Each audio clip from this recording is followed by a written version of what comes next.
सीता हरण की कहानी।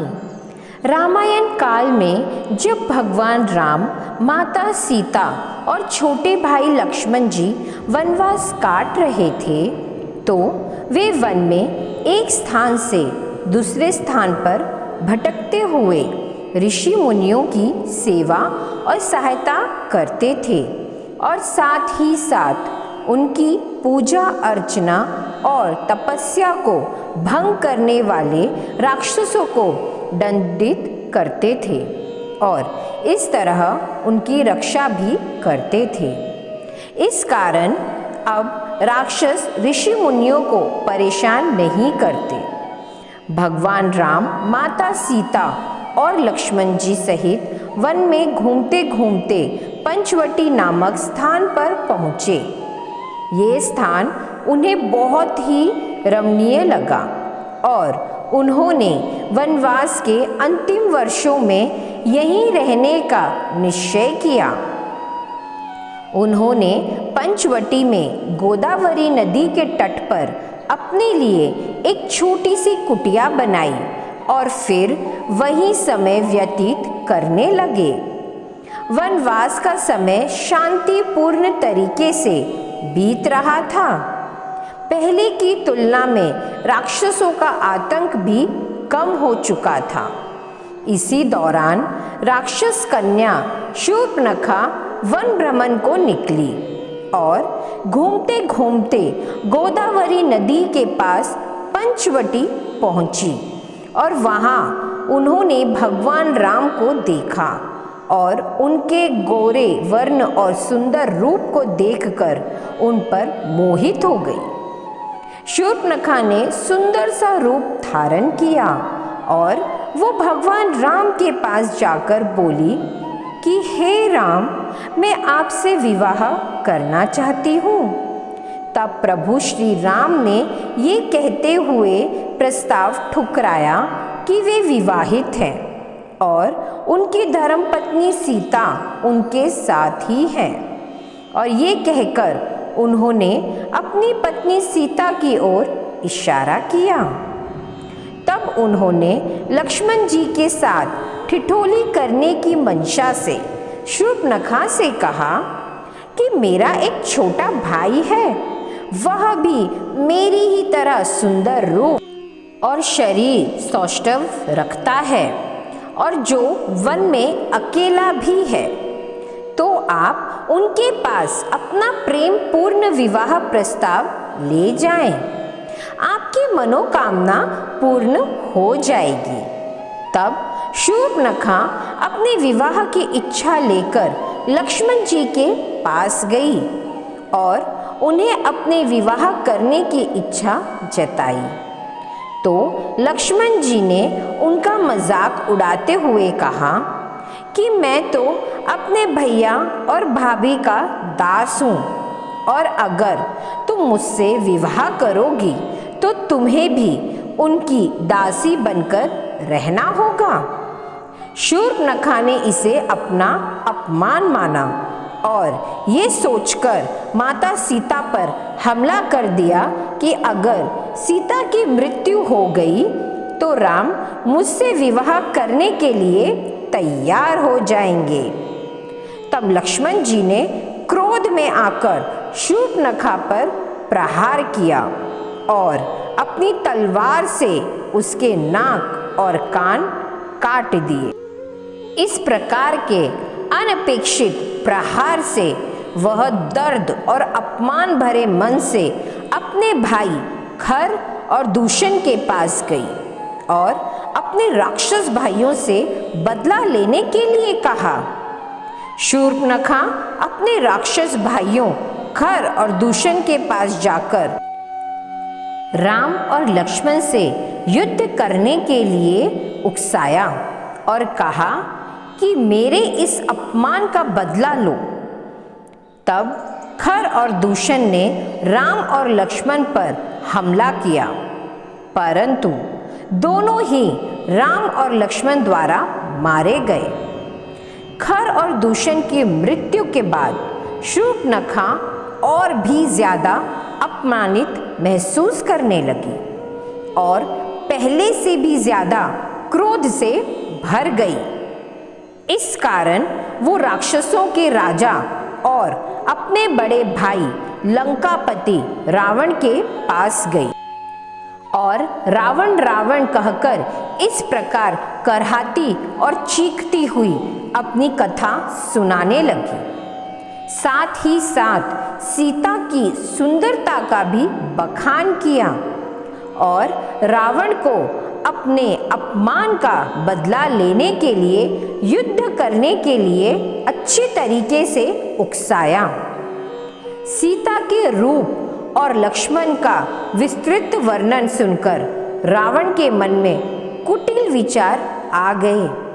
साथ ही साथ वह राम और लक्ष्मण की वीरता से भी प्रभावित हुआ और समझ गया कि इन दोनों के समेत रहते हुए वह सीता का कुछ भी नहीं बिगाड़ पाएगा। वह शूर्पणखा के अपमान का बदला लेने से ज्यादा सीता हरण के लिए लालायित था। अपनी महत्वाकांक्षा को पूर्ण करने के लिए रावण अपने पुष्प विमान में बैठकर राक्षस मारीच के पास गया।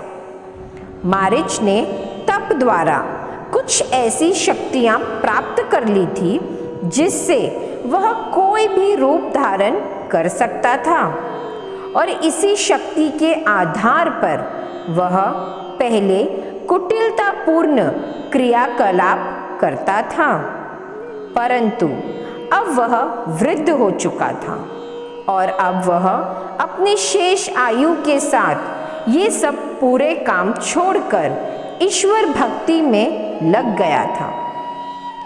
वह रावण की इस प्रकार की कुटिल चाल में शामिल नहीं होना चाहता था, परंतु रावण ने उसे अपने राक्षस राज होने का रोब दिखाया और अपने चाल में शामिल होने के लिए तैयार कर लिया। वास्तव में मारीच इस कृतज्ञ के लिए इसलिए तैयार हुआ क्योंकि उसे पता था कि उसकी मृत्यु तो निश्चित है, क्योंकि अगर वो ये कार्य नहीं करता है तो रावण उसे अवश्य ही मार डालेगा और यदि करता है तो भगवान राम उसका वध जरूर कर देंगे। तो मारीच ने प्रभु श्री राम द्वारा मृत्यु का वरण करने का निश्चय किया। रावण ने अपनी कुटिल बुद्धि से मारीच से कहा कि वह एक स्वर्ण मृग का रूप धारण करके सीता को लालायित करे। तब मारीच ने सुनहरे हिरण का रूप धारण किया और माता सीता को लालायित करने के प्रयास करने लगा। माता सीता की दृष्टि जैसे ही उस स्वर्ण मृग पर पड़ी, उन्होंने भगवान राम से उस सुनहरे हिरण को प्राप्त करने की इच्छा जताई। भगवान राम सीता जी का ये प्रेम पूर्ण आग्रह मना नहीं कर पाए और छोटे भाई लक्ष्मण जी को सीता जी की सुरक्षा का ध्यान रखने का उत्तरदायित्व सौंपकर उस स्वर्ण मृग को पकड़ने के लिए अपने धनुष बाण के साथ वन की ओर चले गए। उन्हें गए हुए बहुत समय व्यतीत हो चुका था। इस कारणवश माता सीता को अपने प्रभु की चिंता होने लगी कि कहीं प्रभु श्री राम पर कोई विपत्ति तो नहीं आ गई, और उन्होंने इस आकांक्षा को लक्ष्मण जी के सामने प्रकट किया। तब लक्ष्मण जी ने उन्हें समझाया कि हे माते, आप व्यर्थ ही चिंता कर रही हैं। भैया राम पर कोई विपत्ति आ ही नहीं सकती और उनका कोई कुछ नहीं बिगाड़ सकता। परंतु माता सीता उनकी इस बात को समझ ही नहीं पा रही थी और जैसे जैसे समय बीतता जा रहा था, उनकी चिंता भी बढ़ती जा रही थी। संध्या का समय हो रहा था। प्रभु श्री राम उस सुनहरे हिरण का पीछा करते हुए घने जंगल में जा पहुँचे थे और जब उन्हें लगा कि अब हिरण को पकड़ा जा सकता है तो उन्होंने अपने धनुष से हिरण को निशाना बनाकर तीर छोड़ दिया। जैसे ही तीर मारीच को लगा वह अपने वास्तविक रूप में आ गया और रावण की योजना अनुसार भगवान राम की आवाज में दर्द से चीखने लगा, लक्ष्मण बचाओ, लक्ष्मण, सीता, सीता मुझे बचाओ। इस कराती हुई आवाज को सुनकर सीता जी ने लक्ष्मण से कहा कि तुम्हारे भैया किसी मुसीबत में फंस गए हैं और तुम्हें पुकार रहे हैं, अतः तुम जाओ और उनकी सहायता करो, उनकी रक्षा करो। ये सुनकर लक्ष्मण जी ने पुनः माता सीता को समझाया कि भाभी, भैया राम पर कोई मुसीबत नहीं आई है और ये किसी असुरी शक्ति का माया जाल है, अतः आप व्यर्थ ही चिंतित ना हो। ये सुनकर भी माता सीता ने लक्ष्मण जी की एक न सुनी और उन पर ही क्रोधित हो गईं और इन्हें आदेश दिया कि हे लक्ष्मण, तुम जाओ और मेरे प्रभु को सकुशल ढूंढ कर लाओ। माता सीता के इस प्रकार के आदेश के कारण लक्ष्मण जी को अपने भैया राम के आदेश की अवहेलना करनी पड़ी और वे प्रभु श्री राम की खोज में जाने के लिए तैयार हो गए। परंतु लक्ष्मण जी भैया राम के द्वारा दिए गए सीता माँ की रक्षा करने के आदेश को पूर्ण करने के लिए उन्होंने एक उपाय सोचा और उस उपाय के अनुसार उन्होंने कुटिया के चारों ओर एक रेखा खींच दी जिसके भीतर कोई भी नहीं आ सकता था।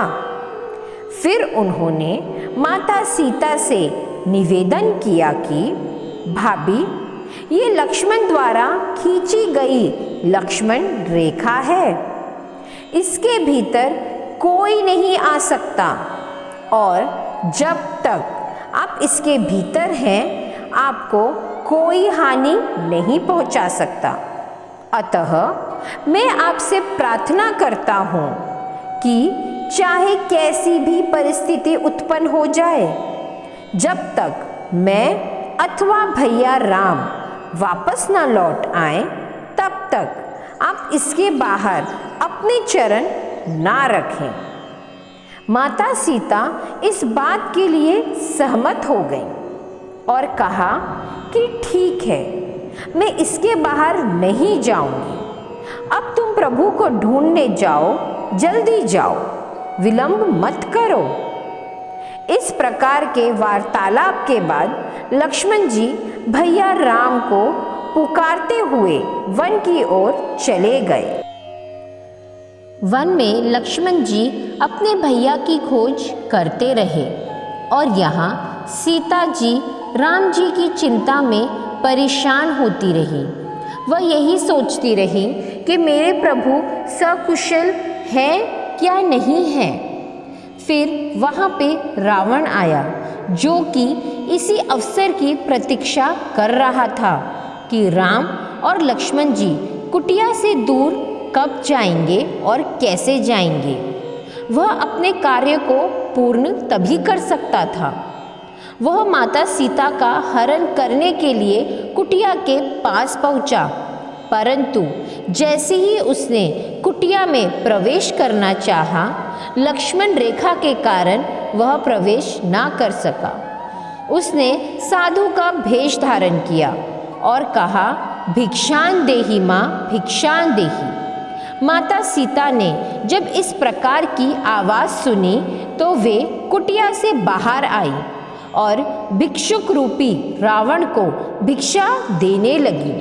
परंतु वे अब भी कुटिया के भीतर ही थीं और रावण उनका अपहरण नहीं कर सकता था। तब रावण ने एक और स्वांग रचा। रावण, जो कि एक सन्यासी भिक्षुक के रूप में था, क्रोधित होने का नाटक करने लगा और कहने लगा कि किसी सन्यासी को किसी बंधन में बांधकर भिक्षा नहीं दी जाती। आप इस कुटिया के बंधन से मुक्त होकर भिक्षा दे सकती हैं तो दें, अथवा मैं बिना भिक्षा लिए ही लौट जाऊंगा। रावण के इस कपट से अनजान माता सीता ने अत्यंत ही विनम्र भाव से कहा कि हे देव, मुझे आदेश है कि मैं इस कुटिया से बाहर न जाऊं, अतः आप कृपा करके यहीं से भिक्षा ग्रहण करें। परंतु इस बात पर रावण कहाँ राजी होने वाला था। अंततः उसने और भी क्रोधित होकर माता सीता से बाहर आकर भिक्षा देने को कहा और ऐसा न करने पर खाली हाथ लौट जाने को तैयार हो गया। जब माता सीता ने सोचा कि एक भिक्षुक सन्यासी का इस तरह खाली हाथ लौटकर जाना ठीक नहीं और एक क्षण की ही तो बात है, ऐसा सोचकर वे लक्ष्मण रेखा से बाहर आकर भिक्षा देने को तैयार हो गए। रावण मन ही मन बड़ा प्रसन्न हुआ और जैसे ही माता सीता लक्ष्मण रेखा से बाहर आई, रावण बड़ी ही शीघ्रता से पाने असली रूप में आया और उसने माता सीता का अपहरण कर लिया और उन्हें बलपूर्वक खींचता हुआ अपने पुष्पक विमान में बैठाकर लंका की ओर प्रस्थान कर गया और इस प्रकार माता सीता का हरण हुआ। माता सीता इस क्षणिक घटनाक्रम को जैसे ही समझी, उन्होंने सहायता के लिए अपने पति श्री राम और देवर लक्ष्मण जी को पुकारा, परंतु वे उस समय बहुत दूर होने के कारण माता सीता की आवाज़ सुन पाने में असमर्थ थे। परंतु माता सीता ने इस विपत्ति के समय भी बड़ी ही बुद्धिमानी से काम लिया और उन्होंने अपने जाने का मार्ग दिखाने के लिए स्वयं के द्वारा पहने हुए आभूषण धरती की ओर फेंकना प्रारंभ कर दिया, जिन्हें देखकर प्रभु श्री राम को उन तक पहुंचने का मार्ग पता चल सके। इसी बीच माता सीता सहायता के लिए भी पुकार रही थी, जिसे सुनकर एक बड़ा सा पक्षी उनकी सहायता के लिए आया। इस विशालकाय पक्षी का नाम था जटायु। वह रावण से युद्ध करने लगा, परंतु अपने बूढ़े शरीर के कारण वह ज्यादा देर रावण का सामना नहीं कर पाया और फिर रावण ने उसके पंख काट दिए। इस कारण वह धरती पर गिर पड़ा और करहाने लगा। दूसरी ओर भगवान राम और लक्ष्मण जी वन में मिल चुके थे और लक्ष्मण जी ने उन्हें बताया कि भाभी ने आपकी करहाती हुई आवाज़ सुनी और स्वयं को छोड़कर आपके रक्षण के लिए मुझे यहाँ आने के लिए विवश कर दिया। तब भगवान राम और लक्ष्मण जी दोनों ही समझ गए कि ये ज़रूर कोई असुरी शक्ति का माया जाल है और सीता जी अभी संकट में हैं।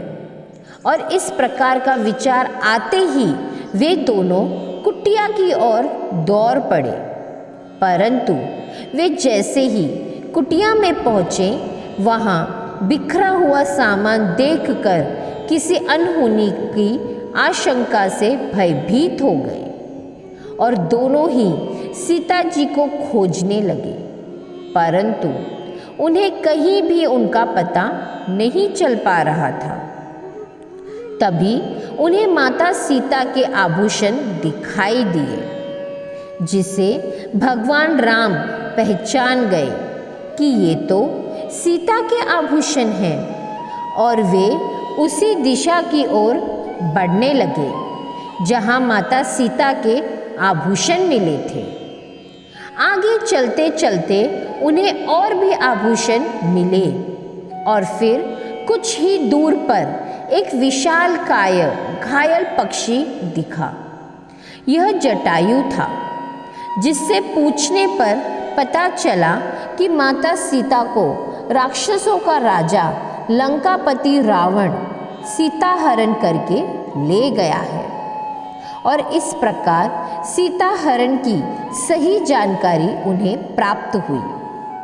रानी कैकेयी द्वारा 14 वर्षों का वनवास दिए जाने पर राम भी अपना अधिकार मांग सकते थे। वह बदले में कैकेयी को जेल में डाल सकते थे। अपनी शक्तियों के बल पर संपूर्ण अयोध्या पर कब्जा कर सकते थे। इसी तरह लक्ष्मण भी राम के साथ वनवास न जाकर राज सुख भोगते, पर नहीं। राम के अवतार का उद्देश्य पूर्ण करने हेतु माँ सीता जी ने अनेक कष्टों का भोगना स्वीकार किया। इसी तरह उर्मिला ने सासुओं की सेवा तथा लक्ष्मण के स्वामी सेवार्थ हेतु पति से वियोग स्वीकार किया। इसी तरह भरत की प्रेम भक्ति, हनुमान की स्वामी भक्ति प्रभु अवतार के उद्देश्य पूर्ण में सहायक हुई। लेकिन अन्य शक्तियाँ तभी सहायक होती हैं जब अवतार स्वयं कष्ट उठाने व परिस्थितियों के अनुसार निर्णय लेने को तत्पर होता है। इसलिए मित्रों, मन से जय श्री राम बोलते हुए उन जैसे गुणों को आत्मसात करने की कोशिश करनी चाहिए, जिससे बैर, ईर्ष्या, क्रोध आदि का नाश हो और हमारी अच्छी शक्तियाँ हमारे जीवन का उद्देश्य पूर्ण करने में हमारी सहायता हो। ऐसे ही और वीडियोस के लिए चैनल को लाइक, शेयर और सब्सक्राइब ज़रूर करें। राधे राधे।